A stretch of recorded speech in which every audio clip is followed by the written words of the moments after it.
জানুয়ারি ২ বিপিএলের তৃতীয় দিনটি একাই রাঙিয়েছেন তাসকিন।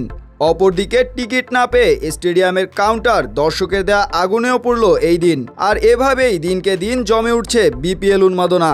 জেনে নেওয়া যাক তৃতীয় দিনে ঢাকা রাজশাহীর দ্বৈরথে যা পেল ১১তম বিপিএল আসর। রেকর্ডের পাতা ওলটপালট করে দিলেন তাসকিন আহমেদ।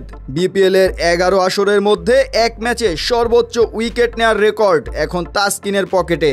পাগলাটে বোলিংয়ে ১৯ রান খরচায় উইকেট নিয়েছেন ৭টি, পেছনে ফেলেছেন পাকিস্তানের মোহাম্মদ আমিরের ১৭ রানে ৬ উইকেট নেওয়ার কীর্তিকে।